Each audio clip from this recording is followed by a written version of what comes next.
You are not one of a kind. And I need you to hear that as the kindest thing anybody has said to you in a long time. Chosen one. You have spent years believing that whatever is in you is a one-off, a glitch, something that got assembled wrong and never came with a manual, because nobody around you carries it and nobody around you can explain it.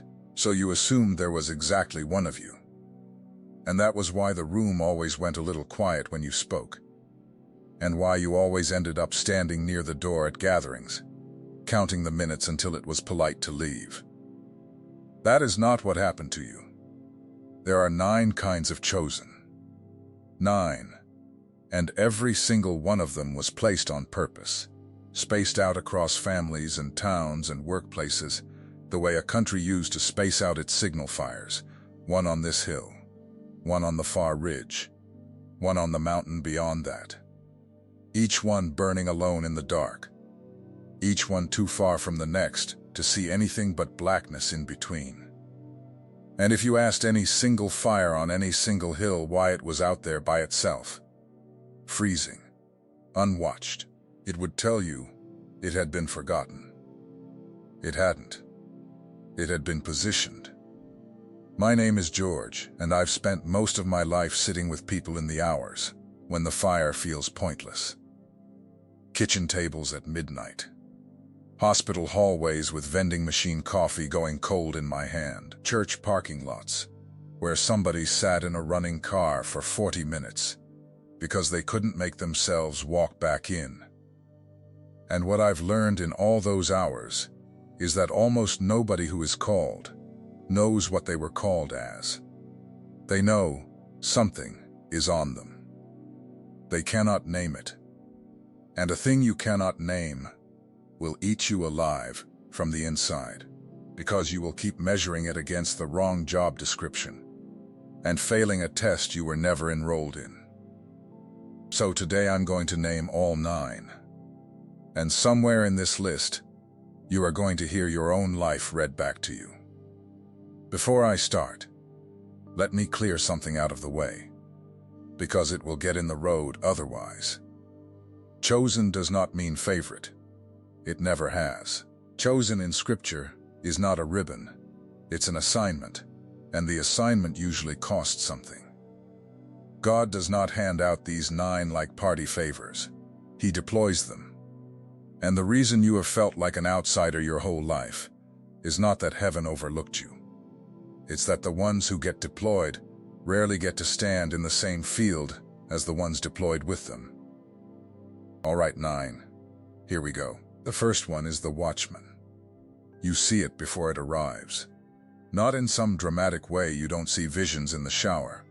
It's quieter and more disturbing than that. You walk into a family dinner and you know, before the salad is passed, that something is wrong between your brother and his wife. You sit in a church service, and you feel the atmosphere shift 3 weeks before the split happens. You told somebody once, gently, that you had a bad feeling about a business partner, and they laughed at you, and 18 months later they were in a lawyer's office. Ezekiel got handed this job with a warning attached. God told him plainly, I've made you a watchman. If you see the sword coming, and you don't blow the trumpet, the blood is on you. Think about what that does to a person. Ezekiel didn't get to enjoy his sight. It came with weight. He spent years being the strangest man in the room, doing things nobody understood, saying things nobody wanted, and the crowd treated him like entertainment, like a man with a nice voice, singing a song they had no intention of obeying. If you're the watchman, you are exhausted. And I know why. You've been blowing a trumpet in a house full of people wearing headphones. And you started to think the problem was your trumpet. It isn't. Watchmen are placed at the edge of the camp, and the edge is by definition where nobody else is standing. I knew a woman in a congregation years ago, I'll call her Denise, who worked the front desk at a dentist's office and had never held a title in her life. And she came to me one Wednesday evening, standing by the coat rack, twisting her keys in her hand, and she said, "George, I think something is coming for the Miller family." That's all she had. No details. And I'll be honest with you, I did what most people do. I nodded, and I said we'd pray about it, and I filed it under a nice woman being anxious. 9 weeks later, that family's oldest boy was in a hospital 2 hours away. And the first person at that hospital, with a bag packed and a cooler of food in her back seat, was Denise. She had been praying for that family every morning since the night, by the coat rack. She was ready before anybody else knew there was something to be ready for. That's what the trumpet is actually for, not to be believed, to be blown. She didn't need me to take her seriously. She just needed to be awake. The second one is the intercessor. You pray for people who will never know you prayed. You wake up at odd hours with a name in your chest, not a thought, a weight, and you can't put it down until you've prayed it through. You've cried over people you barely know. You have carried situations that were none of your business, and had no way to explain to your spouse why you were so heavy about a coworker's daughter. There was a woman named Anna in the temple, widowed after 7 years of marriage, and she stayed in that temple until she was old. Scripture says she never left it, serving God with fasting and prayer, night and day. Nobody wrote down what she prayed. There is no record of a single sermon she preached, a single miracle she performed. Decades of anonymous, unsalaried, unnoticed prayer in a building full of people walking past her. And then, one ordinary morning, a poor couple came in with a baby, and she was the one standing there. She saw him. She recognized him. Decades of hidden prayer bought her one moment of sight that priests and kings missed entirely. If you're the intercessor, hear me. The loneliness in your assignment is structural. You cannot do this work in a crowd. It requires a closed door. God put you in a room by yourself because that's where the work happens, not because He forgot to invite you out. The third one is the forerunner. You are always early. Painfully, inconveniently early. You saw where your industry was going before anybody else did, and got called negative for it. You warned your family about something years before it happened. You started talking about a thing, and everybody blinked at you. And then 5 years later, the whole town was talking about it, and nobody remembered you said it first. John the Baptist lived his entire adult life out ahead of everybody. Out in the wilderness. Strange clothes, strange food, strange location, no platform, no building. He was not the main event, and he knew it, and that knowledge is a particular kind of ache. He said it out loud. He must increase. I must decrease. Do you understand what it costs a human being to say that and mean it? To spend your life preparing a road you will not drive on? And then he ended up in a prison cell, sending word out to ask if he'd gotten it right after all. Even forerunners get their dark night.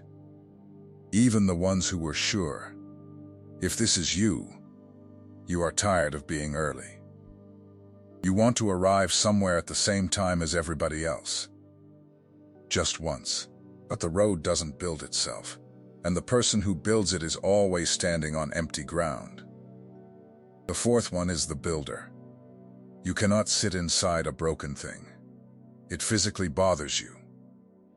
You walk into a struggling department, and within a week you've got a plan nobody asked for. You look at your family's brokenness, and something in you says, somebody has to fix this. And then you look around the table and realize the somebody is you, and you're 42 and tired.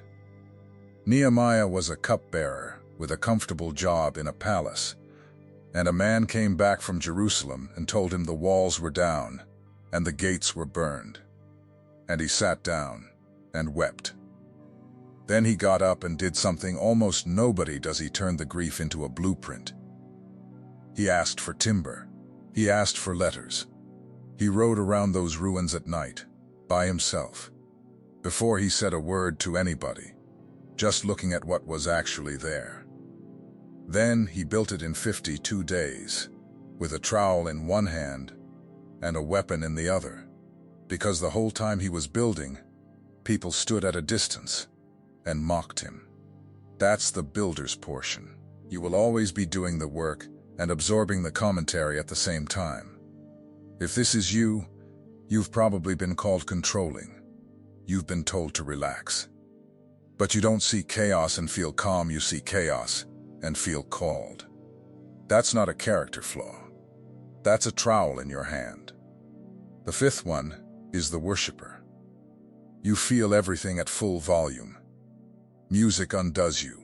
A single line in a song can put you on the floor of your own living room. You've had moments in your car, in a grocery store parking lot, where the presence of God came in so thick you couldn't drive for 10 minutes. And then you walked into that store and bought milk like a normal person and told nobody. Mary of Bethany broke a jar. That's the whole story. And it's enough. A room full of men eating dinner. And she came in with an alabaster flask worth about a year's wages and poured the entire thing out on his feet. Not a measured amount. All of it. And the room turned on her immediately. That could have been sold. That's wasteful. Who does she think she is? And Jesus said one sentence that should be tattooed on the heart of every worshiper in this world. Leave her alone. If this is you, you have been embarrassed about your own intensity since you were a child. Somebody made a face at you once while you were worshiping, and you have been managing your volume ever since. Stop it.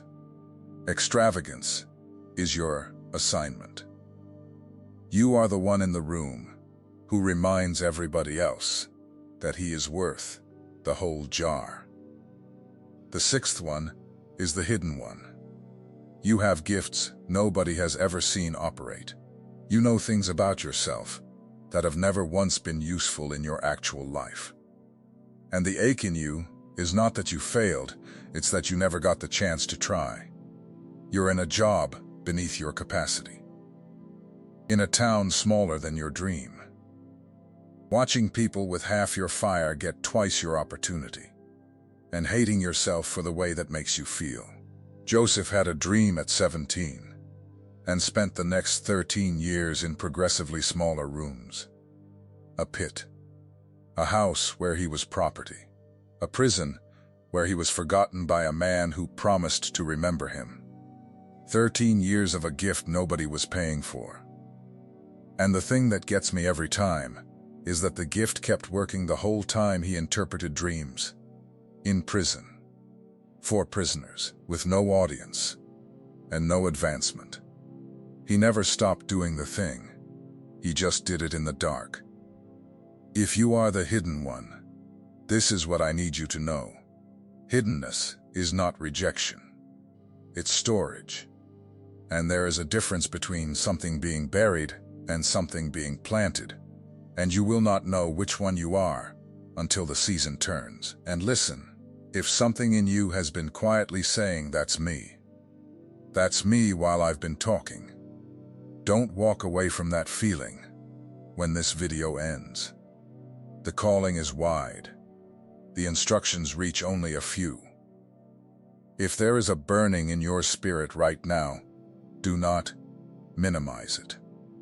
That is the sign. The secret protocol delivers the 7 keys God reserved for those who are ready to unlock what was sealed inside them before birth.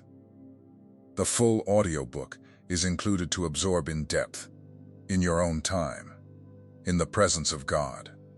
And the Awakening Map, the bonus guide that reveals the 5 stages of spiritual awakening and positions you with precision at the exact point of your journey today. Link pinned in the first comment. For a limited time, only because not every door stays open forever.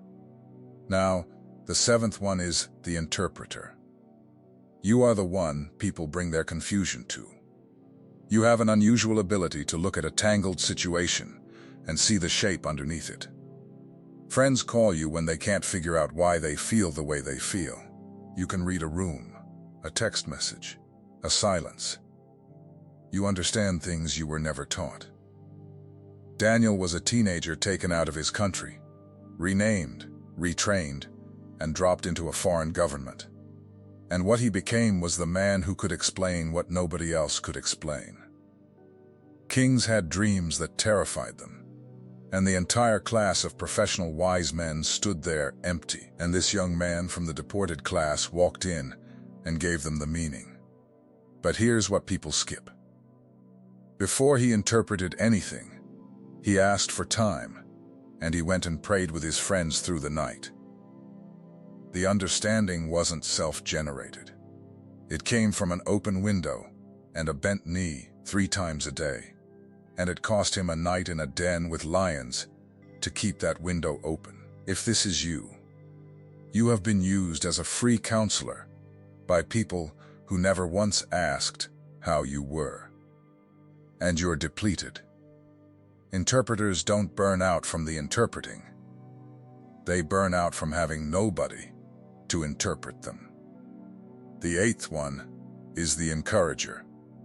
You see the potential in people that nobody else can see, including them. You have gone out on a limb for someone everybody else had written off. You defend people who aren't in the room. And you have been burned by it more than once, and you keep doing it anyway. Because you cannot look at a human being and see only their worst chapter. Barnabas is the reason we have half the New Testament. And hardly anybody talks about him. When Saul came to Jerusalem, after his conversion, the disciples were afraid of him. This was the man who had been dragging believers out of their homes. Nobody wanted him near. And one man stood up, took hold of him, and vouched for him in front of everybody. Barnabas, and later when John Mark quit halfway through a missionary trip, Paul was done with him. Barnabas wasn't. He took the quitter and went a different direction, and that quitter went on to write a gospel. If you are the encourager, you have been called naive, too soft, too trusting. But you're not naive. You're just looking at people the way heaven does at the end of their story, instead of the middle. And yes, sometimes you get hurt. Barnabas took a risk on a murderer and a risk on a deserter, and both of them turned into pillars. The 9th one is the sent one. You cannot settle. You've moved more than most people. Jobs, cities, churches, seasons. You get a nudge and you go, and the people around you think you're unstable, because they've never felt a nudge like that in their lives. You've walked away from good things, genuinely good things, because something in you said, it's finished here. And you couldn't explain it any better than that to anybody. Philip was in the middle of a genuine move of God. A whole city, crowds, healings, real joy, and an angel told him to leave all of it and go to a desert road. A road, not a city. And he went. And on that empty road there was one man in a chariot reading a scroll he didn't understand, and Philip explained it to him and baptized him and then was gone. One man. He left a revival for one man.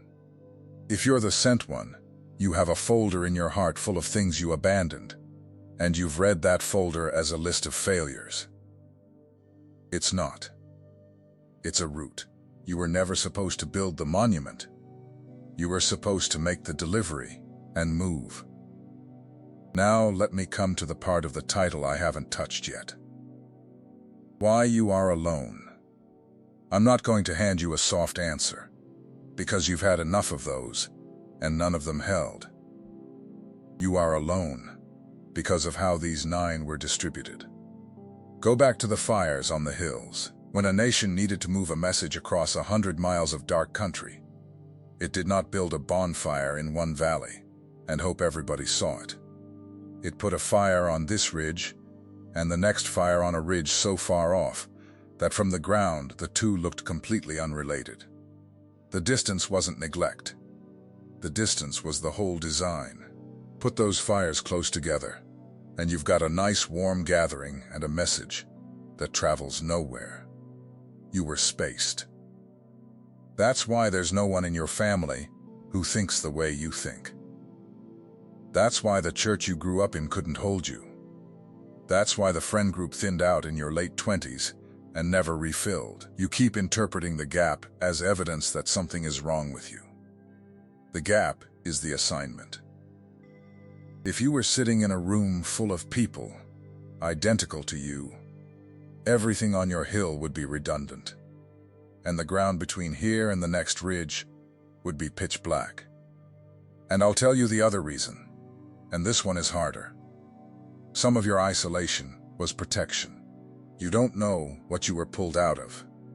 You don't know what that friendship would have cost you by year 6. You don't know what that job would have made of you. You've grieved doors that God shut with His own hand while you stood there pounding on them. And you called Him distant because He wouldn't explain Himself in the moment. Every single one of the 9 I just walked through spent significant time in a place that felt like exile. Ezekiel by a river in a foreign country. Anna in a temple, widowed and old. John in a wilderness and then a cell. Nehemiah riding through rubble at night. Joseph in a prison. Daniel in a den. Not one of them got a comfortable route. But here's the turn, and I want you to catch it. Not one of them stayed there. Every one of those exiles had an expiration date. Joseph came out of that prison in a single morning, shaved, changed clothes, and stood in front of Pharaoh before lunch. And the 13 years ended in about an hour. Anna waited decades in that temple, and then the Messiah was carried through the door in a poor woman's arms. Nehemiah's ruins became a wall in 52 days. The isolation was never the destination. It was the staging area. There was a man in a church I served who spent 11 years feeling like the odd one out in his own family. Everybody else in that family was loud, social, easy in a crowd. He was the one who went out to the garage during birthday parties and sat on an overturned bucket for 20 minutes just to breathe. His own mother used to say, in front of people, that he had always been the strange one. He carried that word like a diagnosis into his 40s. And then his father got sick, and every one of those loud, social, easy people fell apart, couldn't handle the room. Couldn't handle the smell of the place, couldn't handle the silence. He could. He sat in that room for 4 months. He was the one who knew how to be still when there was nothing left to say. Because he had been practicing stillness on an overturned bucket in a garage since he was 9 years old. At the funeral, his mother held onto his arm and told him she didn't know how the family would have gotten through it without him. 11 years of being the strange one. And the strangeness turned out to be training. Nobody knew that, including him, until the day the family needed exactly the thing they had spent his whole life apologizing for. And here's what I've watched happen over and over in the lives of people who finally figure out which of the 9 they are. The loneliness doesn't disappear, but it changes character completely. It stops being an accusation and starts being a location. You stop asking what's wrong with me and start asking what am I here for? Those are 2 entirely different questions, and only one of them has an answer. One more thing before you go, and this is the piece I don't want you to miss. You are probably not just one of the 9. Most people carry a dominant one and a second one running underneath it. The watchman who is also an intercessor, you see it coming, and you're the one who has to pray it through. The builder who is also an encourager, you rebuild organizations by rebuilding the people inside them. The hidden one who is also a worshiper, nobody has ever seen you operate except God. And He gets the best of you in an empty room at 6 in the morning. Find your 2. Because when you know your 2, you stop volunteering for the 7 that were never yours. And half your exhaustion right now is coming from jobs heaven never assigned you. You've been trying to be the builder when you're the intercessor. You've been trying to be visible when you're the hidden one, And the hiddenness was the very thing keeping your gift clean. Stop applying for the other 8. So here's what I want in the comments. And I want it specific, because vague comments help nobody, and I actually read these. Give me your number 1 through 9, and then give me the moment you first knew you were different. Not a general feeling. The actual moment. The age you were. The room you were standing in. What somebody said to you. Or what you saw that nobody else in that room seemed to see. Some of you have been carrying that memory for 30 years, and have never once told another living soul what it was. Tell it here, and then scroll down, and read the other ones, because I promise you, there is somebody 200 miles from you who is going to describe your childhood back to you in their own words. And something in you is going to break open when you realize you were never the only fire on the hill. You were just the only one on your hill. And remember, everything I spoke about goes deeper inside the secret protocol, pinned in the first comment. The 7 keys, the audiobook, and the awakening map are there waiting for you whenever you're ready to take the next step. The watchman on the far ridge cannot see you. He is not supposed to. He is only supposed to see the flame and know the message is coming and light his own. Burn where you were put.